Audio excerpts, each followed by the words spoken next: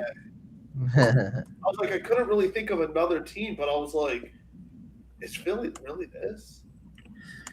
That's right. So Joey and Nick each with 2, Ben and I each with 1 as it goes to Nick, right? Round 3. Round 4 or 3? Round three. All right. This next team, point guard with a 78, shooting guard and small forward with an 86, power forward of an 81, and a center with an 88. Sacramento. Incorrect. Nick went quick. All right, Ben, a chance to steal. Okay. We'll go 20 seconds since Nick went quick on that one.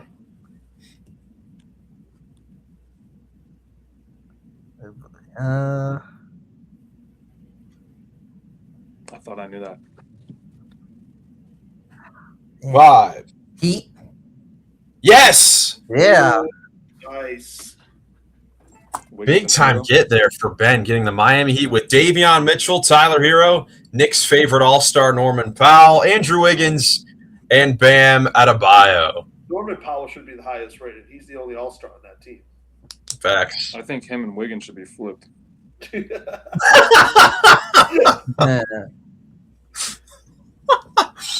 All right. Let's see. So now it is on Ben. Ben, after getting the steal. All right. This could definitely be a huge one here. Let's see if Ben can get it. All right. Next team. Point guard is an 80. Shooting guard is an 86. Small forward is a 92. Power forward is an 80. And the center is an 87.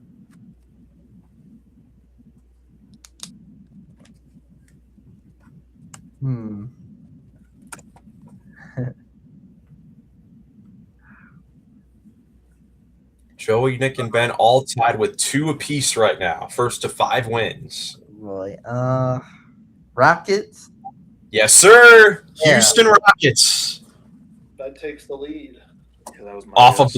of back-to-back guesses there for Ben. So that's big. That's big. All right. So now it goes to Joey. Joey looking to respond here. All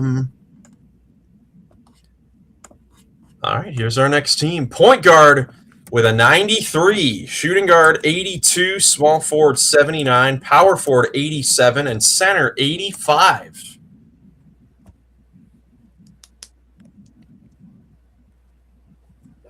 82.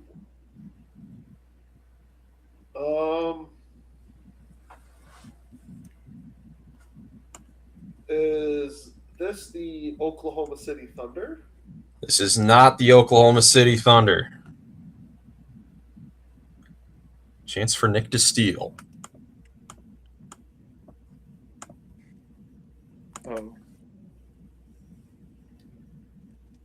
Oh. 93 points. 7 on the clock. 3, 2, Is this the 1. It is not the New York Knicks. All right, Ben with a chance to steal. Okay. Could Miles get another point? Warriors. No, good again. Easy to forget with all the injuries. This is the Indiana Pacers. Oh, wow.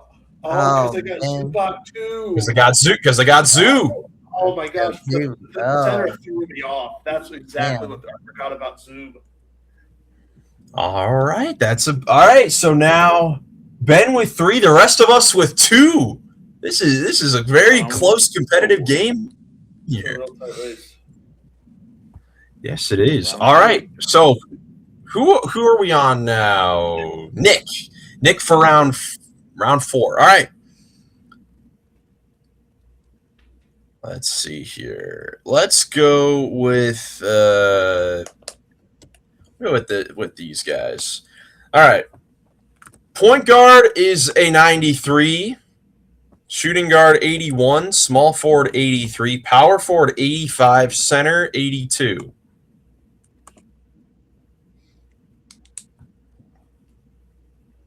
All above 80. All above 80, right? Yep. Yes.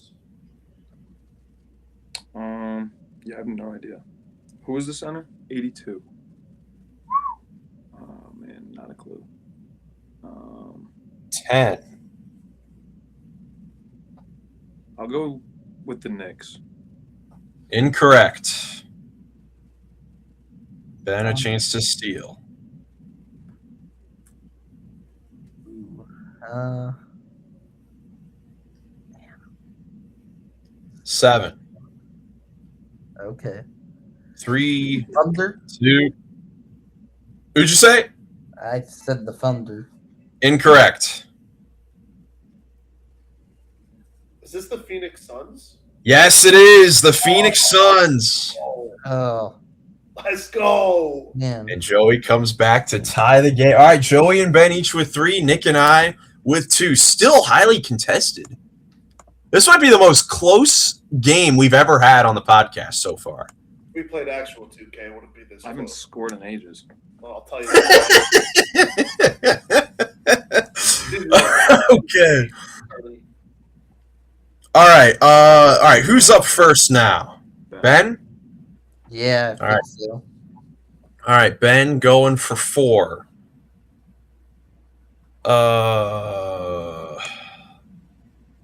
All right. Point guard is a 89. Shooting guard is a 95. Small forward is a 91. Power forward is an 87. Center is an 85. This team's stacked. Oh.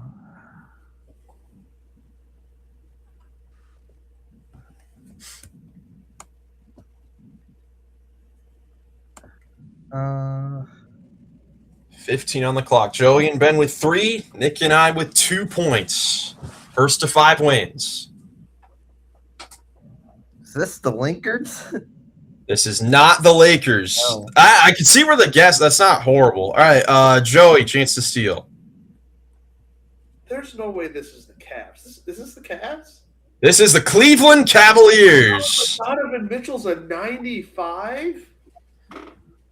Joey with the big score there has the 4 now, so he's 1 away from securing the win. And guess whose turn is it? And he's up first. God. Oh boy, he is up first. All right. You better give him a hard one. Freaking layup with the Cavs. If it was a layup, No, then- Ben missed it. It wasn't a layup.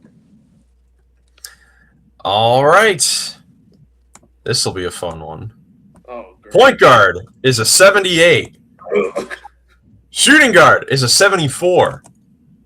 Small forward is an 86. Power forward is a 77. And the center is an 82. You gave him the easiest one, man. Oh my gosh, this team is terrible. Oh, you don't know, Joey? I don't think so. Is this the This is Utah the thing. Jazz? It is not the Utah Jazz. Dude, MPJ 86, Brooklyn? No. It is the Brooklyn Nets. Yes, it is. Come on, Joey. Oh, That was a game clinching one right there, I man. know. Oh, that's huge. That's huge. I'm about to get 3 and 4 right here, back to back, baby. Yeah, so now, Nick, a chance to get 4 now. All right, let's see. Let's see what we got here. My Man, problem this is where- I'm predicting in my head the team that I think Miles is gonna pick next, and then that clouds me when you actually say the numbers. All right, here we go. Let's go with these guys. All right, point guard is an 80. Shooting guard is an 83. Small forward is an 84. The power forward's a 79. And the center is an 86.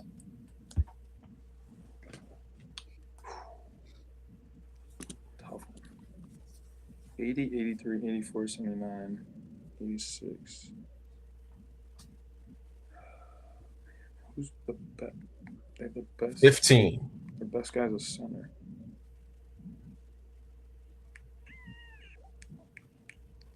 I don't know, Memphis. 5. Incorrect. Now to Ben. Chance to steal and get 4. If not, it goes to Joey. What'd you go? Sacramento. Yes, it is the Sacramento Oh, Kings. man! When it was my turn, I was gonna run and go get my Sacramento hat. With Westbrook, Levine, DeRozan, Keegan, and Sabonis, who, if I'm not mistaken, I saw a stat that, I mean, those are probably their 5 best players on paper coming into the season, and I don't think they ever played a single second on the floor together this year. No. Which is definitely unfortunate. Forget about Russ. Yeah. All right, who's it on now? Ben. Ben. And he can clinch it. Wow, so Ben and Joey each with a chance to clinch here. All right, this is going to. All right, let's try. I'm going to try to find a tough one here to see if we can get through this. Let's. I don't know, man. All right, I got a team. Point guard is an 87. Shooting guard is a 79. Small forward is an 87, power forward is an 86, and the center is an 83. Ooh. All around solid. Yeah, decent team there. All right. Can Ben get the win? Gosh, who could this be? 15 on the clock. Okay. 10. 5, 4, 3, 2, Hawk. 1. Not the Hawks. Joey with a chance to win off the steal. Oh, crap. 10. Oh, my goodness. 5, 4, 3, 2, 1. Is this the LA Clippers? It is not the LA Clippers. Nick with a chance to steal, or else it goes to Miles. Goes to me. 15. Oh, man. Give me a countdown. 10, 9, 8, 4, 3, Toronto. 2. No, incorrect. Back on the board, the Utah Jazz. Why didn't I guess them? They were in my head, but I didn't think Keontae was the one. With Keontae, Bryce Sensabaugh, Markkanen, Jaren Jackson Jr., and Walker Kessler. I didn't think Keontae was a one. All right. I got to get this. Come on, Miles. Yeah, so now, all right, goes back to Joey. All right, here we go. Let's see. Another chance, please. I got to finish this. All right. Point guard is an 88. Shooting guard is an 85. Small forward is an 88. Power forward is an 82, and the center is an 84. Another all-around solid 5. Another one that I don't get. Score count: Joey and Ben have 4. Nick and I have 3. The first to 5 wins.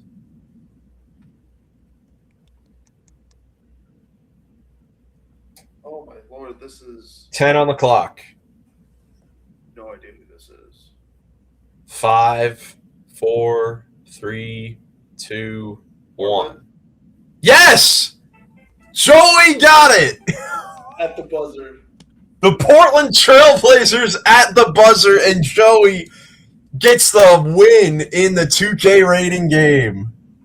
Oh, my God. I'm a genius. And in an incredible turn of events because of how it finishes, Joey finishes with 5, Ben 4, Nick 3. Joey gets 2, Ben gets 1, and unfortunately, Nick with a valiant effort, but he gets a nice little donut 0. So now, K genius. This is your fault, Miles. You jinxed him. yeah, self-proclaimed at first. But so after that, but either way, that was by far the closest game I think we've ever had on the podcast. So that was awesome. Joey now on the. Can't wait to do it again. Well, so after that, the season standings, the season scores here for season 1. Joey with 7, Ben with 6, Nick with 2, and the first to 10 wins the overall season. So, Ben, what are your post-game thoughts after the tough loss here to Joey? Yeah, wish I had that one back where it was me for a chance at the end. I don't know how I forgot the Utah Jazz, but then I thought it later when it was Knicks. I was like, oh man, I really think this was the Jazz, and Miles said was the Jazz. Like, oh, I thought it too late. That was tough, but overall, good fun game. At least they got a point. I'm still in, and I'm anxious to bounce back and get first half win next time we play. That's I'm right. tanking. I'm tanking for a good pick next year. There's still faith for Nick. There's still plenty of time here if he can get. You never know what could happen in this. He can string together multiple first places in a row. We've seen it before. I'm closing this out. None of y'all stand a chance. Oh, Joey's ready to close this out. All right, we'll see what happens in the next edition of the trivia and on the podcast. But that is it here. Guys, you have anything else before we get out of here? Shout I out. don't think so. Happy That's National right. Pokemon Day, I guess. Oh, yeah, absolutely. Happy National Pokemon Day. Thank you all so much for watching this episode. If you enjoyed, leave a like, subscribe for more NBA content. Hope you have a great rest of your day, and we'll catch you in the next one. Peace. Peace.